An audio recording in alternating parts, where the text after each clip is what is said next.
All right, everybody. I wanted to welcome everybody. Before we get started, I got something kind of unusual. Today is my mom's birthday, and she lives in Morton Grove outside of Chicago, and we're FaceTiming her. Can you see me? So I just wanted everybody to give her a warm Austin happy birthday. Yeehaw! All right. Thank you. Oh, you're welcome, Mom. We're moving out of the way. Come on, So she's pretty special. My mom and dad will be visiting here in September, and today's her birthday. So I thought that was pretty cool that we're doing this on my mother's birthday. My name is Tawny Hammond, and as most of you know, and the reason you're here is to kind of have a meet and greet with me and welcome, and I really appreciate that very much. It's quite an honor to be with you all and to be here today and to be under the shade of this tree. And I'm going to be talking about Kismet soon, and if we need to bump that up, you let me know. Come on. Kismet's being great, and I know it's hot out here. You know, before I get started talking to you a little bit about myself and just what my background and my vision here in Austin, I wanted to tell you a story that, you know, when we're young, things kind of stick with us. And at the time of when they happen, you may not realize their importance, but later in life, we realize their importance. It's something that we're coming back to. And I'm packing up my home in Virginia, and I came across the collar and tag of our first dog. When I was about, first grade, about 6 years old, it was cold, it was December. My father was a police officer in Skokie, Illinois, just outside of Chicago. And he brought home for my mom an anniversary present. And that anniversary present was a tiny little puppy that somebody had discarded in a box on the side of the road. Little German Shepherd-y, mixy type of dog, torn ear, tiny little dog. And that was my first dog. That was our first pet. If you don't count turtles and fish and parakeets, that was my first dog. And I kept his collar and tags, and I came across it when I was packing. And you know, it's just something you hold in your hand, and all the memories flood back. And I think those type of things mark us early in life. I mean, that's something that here's my father working the streets. I think he was on midnights at the time, and came across this puppy, and could have taken it to a shelter, could have just brought it back to the station and clocked out and gone home, and he brought it home. And I remember how thrilled my mother was to have that as an anniversary present with small children. But the husband was working 2 or 3 jobs to make ends meet. But he was part of our family, and we have wonderful memories, and that's something that stays with me, that example that my father set for us as a family. Just a little bit about me, not to bore you to tears and make you want to go back inside in the air conditioning, but I grew up north of Chicago, as I just said, in Morton Grove. 26 years I spent there, went to school in Illinois, and then moved to Virginia, and spent 26 years in Virginia in public service. I think the things that I would like to share with you that are important is, in my career, I think I had an entrepreneurial mindset when I came to public service. You know, my father's in the police department, my mom worked in community services at a library, so I had this great example of public service and work ethic.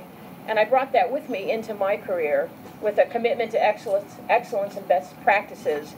And I was with the Park Authority for 23 years in Fairfax, where I was on the accreditation team and the strategic planning team and the gold medal team that put that together for our agency.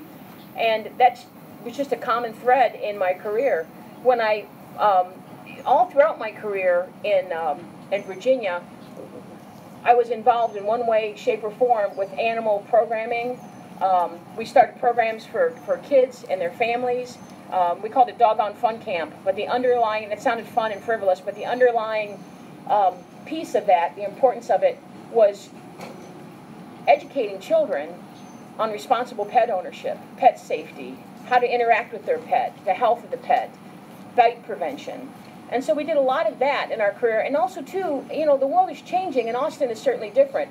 But we go over to Europe, and animals are just really welcome in cafes, and they're in restaurants, and they're in bistros, and it's just a different feel. In the United States, it's like a sign on every door, you know, no pets, no dogs allowed. very different for different reasons. Some of them warranted, and some of them not.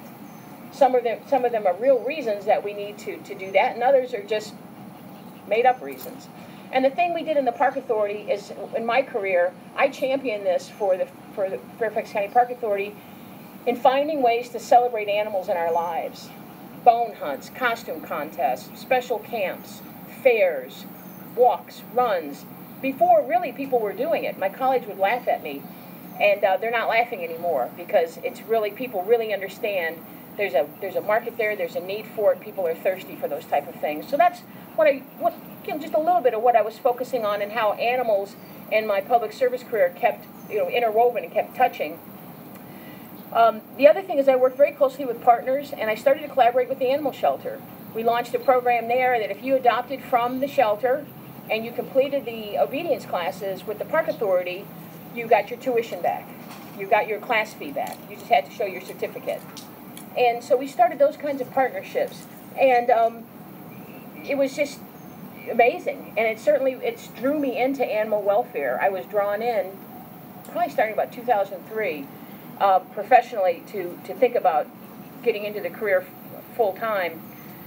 And the other thing I wanted to talk about is that my philosophy in my career, in my professional career, is that I'm a steward of these resources. These animals, technically under Texas law, they might be our custody eventually, but we are stewards of these resources. We are stewards of this building, of the vehicles, of the supplies, of the public trust. We've been entrusted to take care of these resources, living, the animate and inanimate objects, and the living beings. And that's always been, I felt that strongly when I was at the Park Authority, managing thousands of acres and working with wildlife and working with biologists and working on humane mitigation, humane resolution of conflicts. It's amazing. People move to communities for parks and then complain that they're in their yard. The animals are in their yard. I'm like, well, you might have thought about that before. That's the value of your home, or those parks and those critters that we've built homes in their habitat. So constant touching of animals in my life and my career. And why Austin? Why am I here? Why am I not somewhere else? I just drove, I didn't drive, I flew several times, 1,500 miles to be here with you all. And I think at this point in my life, what I wanted to share with you is that, well, let me back up. I will tell you that when I applied back in January, and I went through this robust process, and every step of the way I was impressed with the thought that went into it and the commitment from the city that went into it. It's obvious, the city manager's office, the assistant city manager, Bert Lamberis, my supervisor, the council, the commission, the stakeholders. It was just amazing. And I'm going to be honest with you, I thought about it. A few times I was like, do I really want to do this? Do I want to go there? Austin's a wonderful community, but when you've been somewhere 26 years and you're looking at your next step in your life, you need to be thoughtful about it. And I think everybody would agree. Every time I would waver, something would shove me in that direction and shove me in the back, pushing me to Austin. And my spouse and my family, we couldn't get over it. Even people that were like, kind of on the fence said, look, you just need to pack your bags because you were meant to be in Austin. And I kept hearing that over and over and feeling that in my heart. Austin's an incredible community, and how I spend this part of my life is really important to me. Time is very precious, and I want to be the most service that I can be in this world. When I'm gone, I want someone to say, darn, I wish she was still here. Not, whew, glad she's out of here. And so I hope to conduct myself that way, and that's just the way I walk through life. I want to be the best version of me and help those around me be the best version of themselves if they want to walk that journey with me. We'll walk together into the future. When it comes to the vision of Austin and the things that I want to see, that I want to be that steward of and to make happen, what I'm thinking about is this incredible foundation that Austin has built. We're building a house. We're still building. We're still creating. And there's this incredible foundation that you all have built as a community, and everybody has been part of that. And I think it's absolutely amazing. I know Austin made history as the largest city, the largest snow-kill city in the country. Well, we're going to make history again. We are a beacon of hope, and the nation is watching us. We are a beacon of hope for other communities that want to do what we're doing. And the other thing that I wanted to say is that animal welfare is evolving rapidly. We know that. It's changing rapidly. I went to the SOUR conference in Dallas last year, and behaviors from around the world were talking about assessments and everything we thought we knew. They're now saying, they turned us upside down. They said the things we thought we knew about assessments and being indicative of how an animal would behave out of confinement, we were wrong about. So we have to be students of this field. There is danger in certainty. Certain things, particular things we want to be certain about. But when it comes to animal welfare, we want to be open books, we want to be learners. We don't want to cling to what we think is right, because it is evolving rapidly. And there's so many examples that I won't bore you with that, but I'd love to talk to you, have a cup of coffee, have lunch, have dinner, and sit down and talk about that. Because I think the one thing that I bring to the table is I'm a student, and I'm a learner, and I don't have all the answers. And one of the reasons I came to Austin is because that's the kind of community you are. You get the evolution. Yes, you have this goal, but you get that evolution. And you're committed to it. The thing also, too, about Austin is it's not about just modeling best practices. It's about us creating best practices. And that's what you've done, and that's what we're going to continue to do. The fight is the easy part. It's holding the hill that's the hard part. And I know that's what we're grappling with, sustainability and sustainability. Taking the hill, you're caught up in the adrenaline rush, you're caught up in the fight, and you take it. But holding the hill, that's the hard part, and that's what we're going to do. And when I talk about making history twice, we're holding the hill. We will not let that go. And I hate to use a war reference, but this is a humane war. We're peaceful people, we're loving people, I know that, but this is a humane war that we've waged, and we will win it, and we'll hold that hill. You know, I had a great breakfast this morning with Dr. Jefferson from Austin Pets Alive, Missy McCullough, did I say that right? Mm-hmm. From the Animal Trustee of Austin, AB4T, Animal Trustees of Austin, Ian Hallett with Emancipet, and Amy Mills with Emancipet, and Chip Young of the Friends of the Austin Animal Center, and we just chatted about some of our priorities and our challenges that we're faced with this morning. And one of the things we talked about is we still, nationally, less than 30% of the people that acquire pets in their home are getting them from shelters or rescues. They're getting them somewhere else. They're buying them. They're getting them from neighbors, backyard breeders, friends of friends, but they're not coming to shelters and rescues. And that's the conundrum. We've got to connect. People are coming into Austin Pets Alive, they're coming into the animal shelter, they're walking around and they're leaving without a pet, and we need to find out why. Do we do a fantastic job of adoptions? Yes, we do. But just Casey and I were talking the other day, Casey Spain, who does the marketing and social media, it's not enough to be good. We want to be great. We've got to figure out why folks are leaving empty-handed and connect with those people, particularly with the big dogs. The other focus I have here, other than talking about the breakfast, and Katie Jarls here with Humane Society of the United States, thank you for coming in and visiting, because I know you're actually technically on leave, on vacation, and came by to say hello and spend time. And I know her by telephone. We've met face-to-face right now. She does wonderful things. I had a great relationship with the Humane Society of the United States in Virginia, and I know I'll have a great one here because of you. Wayne Pacelli, can't say enough good things about you. That collaborative work, that's what's going to get it done. That's what's going to hold the hill. That's the only thing that's going to hold the hill. The other focus I have that I'm going to be looking strongly at is the well-being, not only of the animals in our care, the enrichment, the exercise, the mental stimulation, developing a very robust enrichment program, but the mental health and the well-being of the staff and the volunteers and the stakeholders. If the people doing the job are hurting, and they're sick, and they're struggling, what do you think is going to happen on the other end? And compassion fatigue and mental health is a huge issue in the animal welfare field. An amazing woman, veterinarian, took her own life, and it's when you look at statistically at people that struggle with things like this, compassion fatigue doesn't even touch it. It's crisis management, it's social work, it's emergency room work.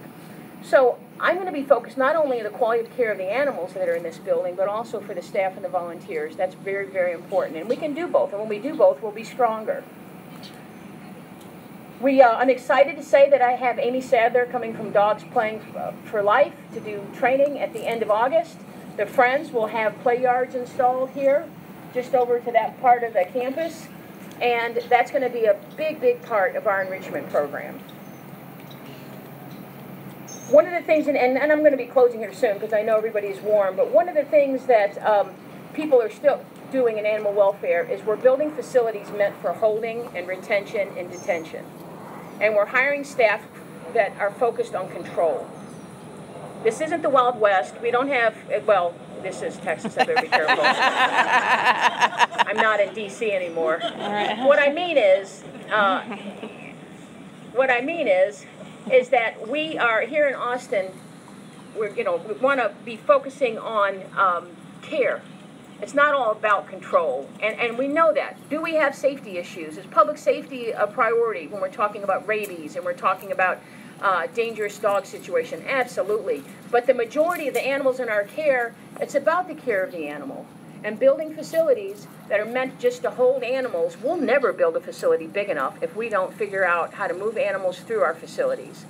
This expansion, Bert and I had a wonderful meeting, we talked yesterday. You're just going to keep building because Austin keeps growing, and when is it going to be enough? We have to figure out how to connect with the 70% approximately, más o menos, of folks that aren't coming to shelters. And we will do that as a community. The community is amazing. And that is one of the other reasons that I came to Austin and why I'm happy to be here. The thing about sheltering animals and rescue animals is it's either the best day of their life because of where they came from, or it's the worst day of their life because of where they came from. And if we can just focus on that well-being and the fact that should be summer camp. This isn't jail. I'll be looking at length of stay.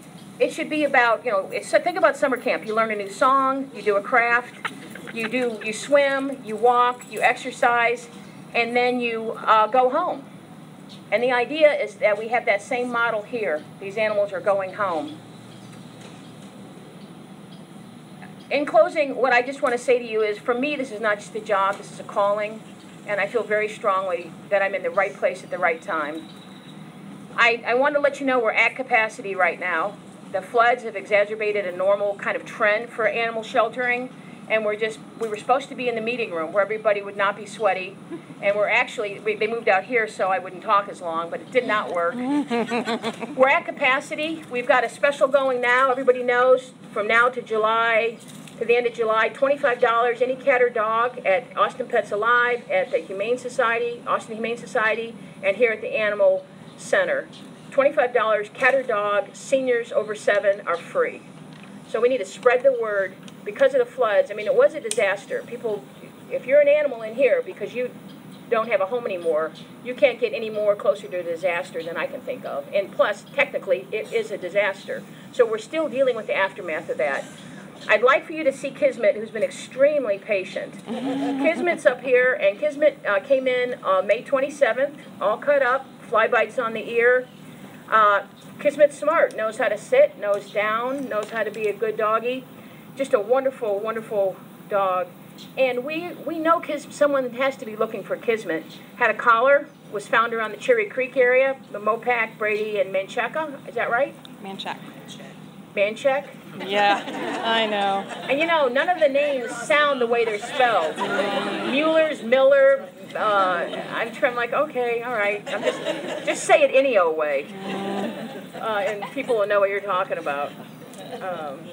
So anyhow, somebody has to be looking for Kismet, and we wanted to have Kismet out here and see if someone's looking, and we can connect Kismet, your family. Yeah, it's a great dog. Thank you, Kathleen. You did a good job. So thank you for your attention. I think I've talked enough. I'm happy to field questions. I'm going to be here, and I just want to say thanks.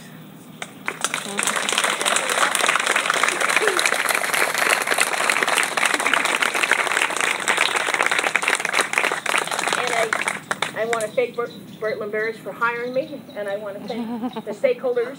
Ryan Clinton's also here. who was part of the selection process, and then the stakeholders that I've referenced already that we're going to be working with, representatives of organizations. I'll be having lunch with Francis from the Humane Society tomorrow, so thank you very much.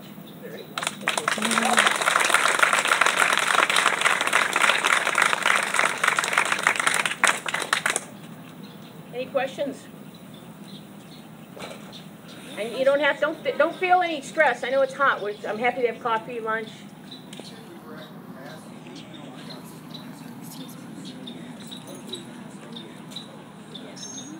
Oh, we're at critical capacity. Pardon me. We're critical capacity. I misspoke. We're over capacity, but critical capacity. Thank you. Thank you for that clarification. All right. Well, you know where to find me. I'd be happy to sit down with anybody and have a cup of coffee, tea, or juice. Juice Land's my new addiction. At least. So, thank you. Thank you.